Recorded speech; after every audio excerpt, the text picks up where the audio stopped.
tourne. Attends, 1, 2, 3, ça tourne. C'est la bonne? Action, ouais, c'est la bonne chose. Aujourd'hui, on va vous parler d'un sujet qui revient sans cesse, combien ça coûte de vivre à Québec. Et donc on va essayer de vous détailler un budget mensuel commun, avec les gros postes de dépenses, et vraiment basé sur notre expérience, sur nos dépenses, sur notre mode de vie, sur notre mode de consommation. De prendre tout ce qu'on vous dit et d'essayer de l'adapter en fonction de votre situation. Une famille de 4, 2 adultes, 2 enfants, 4 et 5 ans, bon, à savoir qu'ils mangent comme des ados. Enfants de 12 ans, ouais. Comme des enfants de 12 ans. On vit à Québec, sur Québec, en plein cœur de Québec. Il faut savoir que le salaire moyen à Québec est d'environ... On a pris nos petites notes, hein. Ne vous inquiétez pas si on regarde de temps en temps. Si on regarde en bas, c'est qu'on a des notes. On a fait notre boulot. Le salaire moyen pour un salarié en entreprise, 3 000 $ net par mois. À savoir qu'à nous deux, on tourne autour de 9 000 $ net par mois. Voilà, déduction d'impôt. Donc, déduction d'impôt à la source. À la source. Bah maintenant, on a encore d'autres à payer après. Oui, on a toujours à payer. Donc on va commencer par le loyer. On a un appartement, comme il l'appelle ici, un 4,5. Ça veut dire 2 chambres, un salon, une cuisine et, bah, vous voyez en fait là, un salon-cuisine. Et demi, c'est la salle de bain, c'est ça? C'est ça.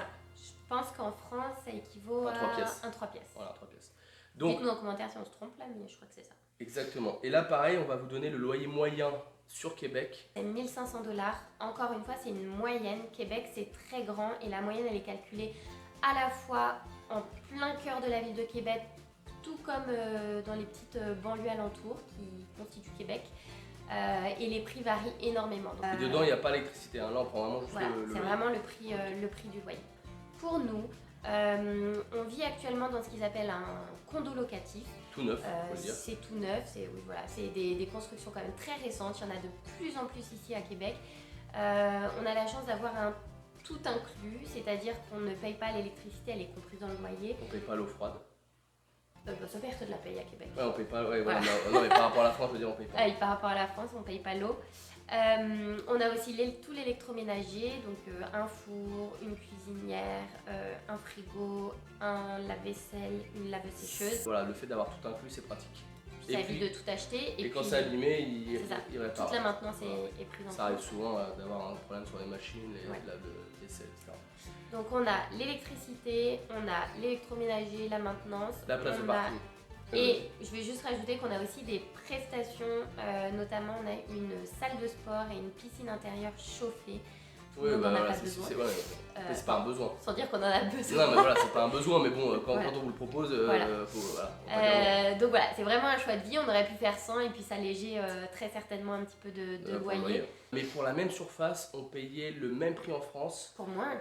Moins grand. Pour moins, non, mais n'importe quoi. 20 mètres carrés. Pour 20 mètres carrés, on avait 63 mètres carrés en France, on n'avait donc pas l'électricité, on n'avait pas la place de parking et on avait 20 mètres carrés de moins. Donc honnêtement, les loyers, même s'ils ont beaucoup augmenté à Québec, ça c'est sûr et certain, on est quand même très confortable. Vous avez des belles surfaces pour des loyers qui restent accessibles. C'est moins cher qu'en France, et après on parle vraiment de Québec. Je ne m'avancerai pas sur Montréal parce que je crois que Montréal tente à rattraper un petit peu Paris. Mais encore une fois, vous pouvez même trouver encore moins cher dans d'autres petites villes du Québec. C'est ça, exactement. Là, on parle sur des grosses villes. À ça, il faut ajouter, on n'a pas dit l'assurance. Mais du coup, on n'a pas dit le prix. Ah oui, on n'a pas dit le prix, l'essentiel. Parce qu'ils vont se dire combien vous payez. Donc nous, on paye 2035 $ avec tout ce que je vous ai dit. Mais si on veut juste séparer, c'était 1895 $ pour le loyer et 150 $ pour la place de parking. Donc en tout, ça fait 2035 $ par mois. Alors petit aparté, pour ceux qui voudraient se loger en maison, souvent il n'y a pas le parking et donc vous avez la voiture qui stationne à l'extérieur. Et là il faut savoir qu'il faut rajouter à l'année, enfin à la saison, un forfait de déneigement. Donc chaque jour, une personne le matin, je crois, et l'après-midi, viennent déneiger devant chez vous pour que vous puissiez sortir votre véhicule. Donc ça, on avait regardé les prix pour le quand même un budget. C'est 500 $, c'est ça? C'est 500 $ la saison. Voilà, la saison, ça donc tout l'hiver quoi. Ici c'est de décembre à avril. Donc si comme cet hiver, il neige pas, vous êtes un petit peu, mais bon, vous n'avez pas le choix. Quoi. On a oublié de rajouter l'assurance appartement et là on paye 16 $, c'est ça? Donc toujours en restant dans la catégorie un petit peu appartement, logement. On a aussi toutes les dépenses, donc internet, téléphone. Et forcément, les tarifs sont plus chers en fonction du pays. Ils sont assez chers. C'est sûr que par rapport à ce qu'on connaît de la France, ça n'a rien à voir. C'est un autre mode de fonctionnement. Ici, c'est pas du tout l'illimité, les gigas. 250 gigas, vous voilà. voyez. Mais en tout cas, je pense qu'on a réussi à avoir quand même une super offre. Quand on est arrivé ici à Québec, on est passé par un courtier. C'est ça. Un courtier en internet, téléphone. un courtier en téléphonie, qui nous a vraiment déposé une super offre. S'il nous regarde, merci à lui. Ouais, c'est ça, voilà. Donc il nous avait fait forfait, nos 2 numéros de téléphone, donc 2 forfaits, plus internet. Donc pour internet, on paye 60 $ par mois. Et pour les téléphones, on paye, chaque téléphone, ça a augmenté un peu là, on paye 57 $ par téléphone.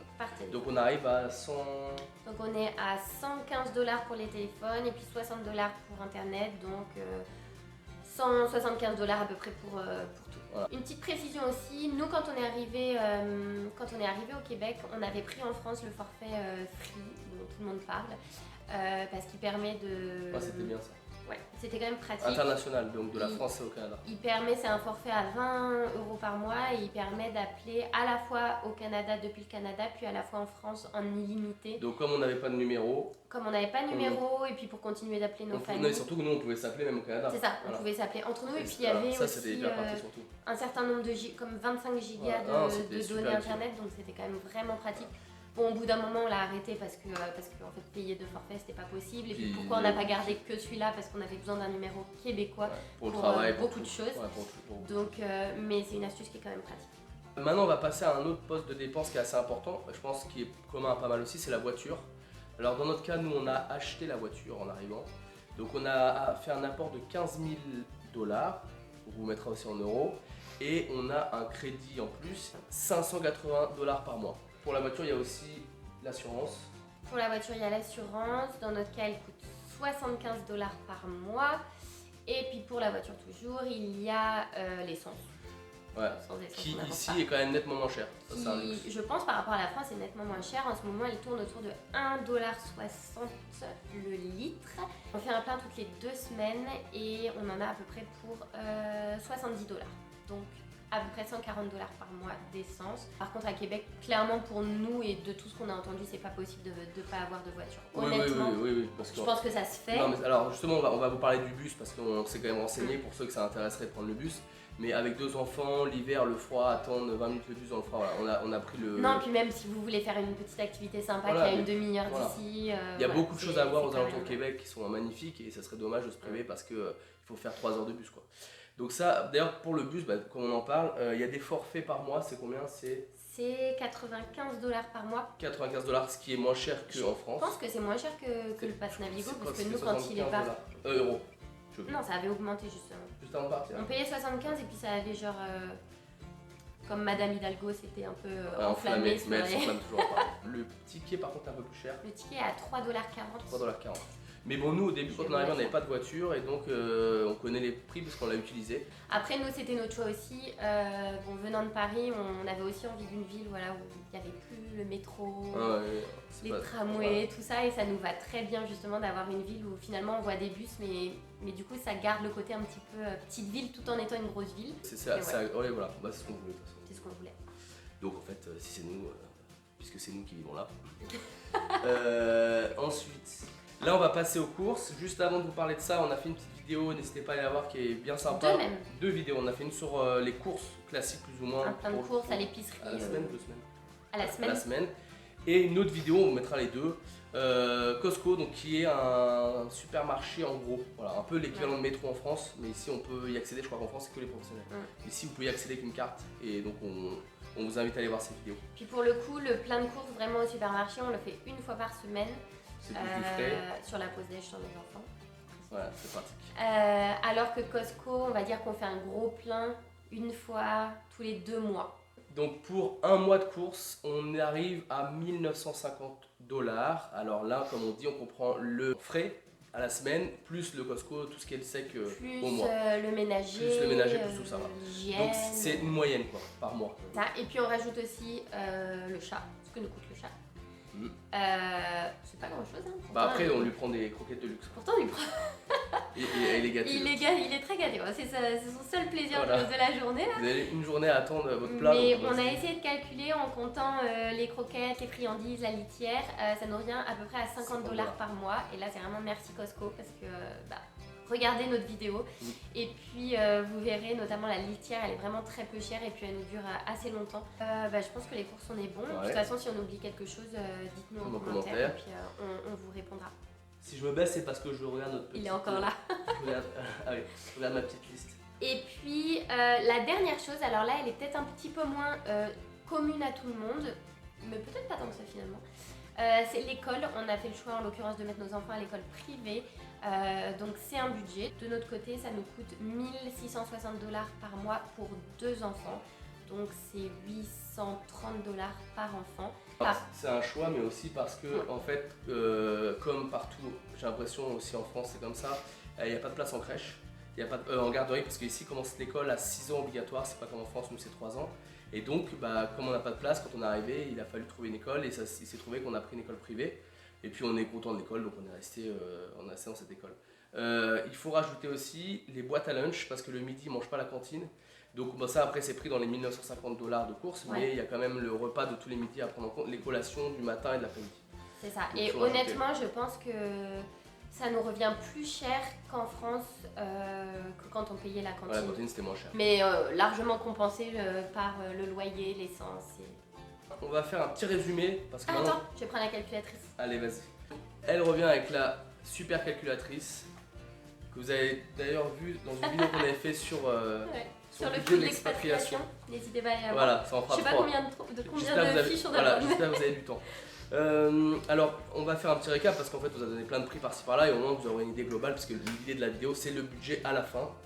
En live. 2035 € de loyer. Non, dollars. On recommence. 2035 $ de loyer. 60 $ d'internet. 110 $ de téléphone. 16 $ d'assurance logement. 1950 $ de courses. Passe à la voiture. 580 $ de prêt. 75 $ d'assurance. 140 $ d'essence. J'ai oublié le chat. 50 $ le chat. Les courses on a dit c'est bon. Et pour finir l'école, 1660. Ça fait un total de 6676 $. Donc, si on déduit de ce qu'on a en net par mois, on est à peu près à...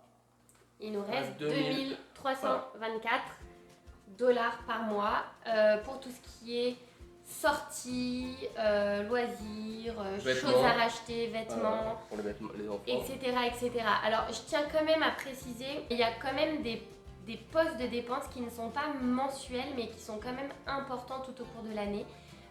Il y a notamment le permis de conduire, donc qui est une centaine de dollars et qui est une fois par an et qui se paye à la date de votre anniversaire. Il y a aussi les plaques d'immatriculation qui se payent au début du mois de janvier tous les ans, qui sont environ 250 $. Je ne sais pas si ça dépend du véhicule, mais en tout cas nous on a payé environ 250 $. Il y a aussi 2 fois dans l'année le changement des pneus pour mettre vos pneus d'hiver donc avant le 1er décembre et puis pour rechanger et puis remettre les pneus d'été avril-mai en fonction de la neige. C'est ça. Donc tout ça, c'est à peu près à chaque fois 250 $, donc 2 fois par an. Et nous, on fait aussi stocker nos pneus. Donc il y a des gens qui ont des garages, j'imagine qu'ils les gardent, nous on fait stocker directement là-bas. Donc ça, à chaque fois qu'on arrive, ils n'ont plus qu'à les poser et puis ils nous mettent pneus d'été, pneus d'hiver. Globalement, une fois qu'on a retiré tout ça, qu'on a vu les dépenses que tu as rajoutées effectivement sur une année, parce qu'il y a ça à prendre en compte, donc ça fait pas 2000 $ net tous les mois, puisqu'il y a toutes ces dépenses, les impôts, les vêtements, les machins. Mais globalement, on dirait qu'on vit mieux, même largement mieux qu'en France. Donc il y a des postes qui sont plus élevés si on prend internet, etc. Parce que c'est souvent ce qui revient, c'est ce que nous on avait vu d'ailleurs dans les vidéos avant d'arriver au Québec. Mais globalement, votre pouvoir d'achat, je trouve qu'il est plus élevé. Puis la qualité de vie. La qualité et les salaires, je trouve qu'on est mieux payé. Et je trouve surtout qu'au-delà d'être bien payé, si vous faites vos preuves, on vous donne votre chance, ce qui vous permet d'avoir des postes plus élevés et donc gagner mieux votre vie. Donc concrètement, par rapport à la France, c'est une qualité de vie et un pouvoir d'achat plus élevé. Ouais. Ça va ? Évidemment, comme on l'a dit au début, c'est à adapter à votre situation, c'est-à-dire en fonction du nombre d'enfants que vous avez, si vous avez des enfants ou pas d'ailleurs.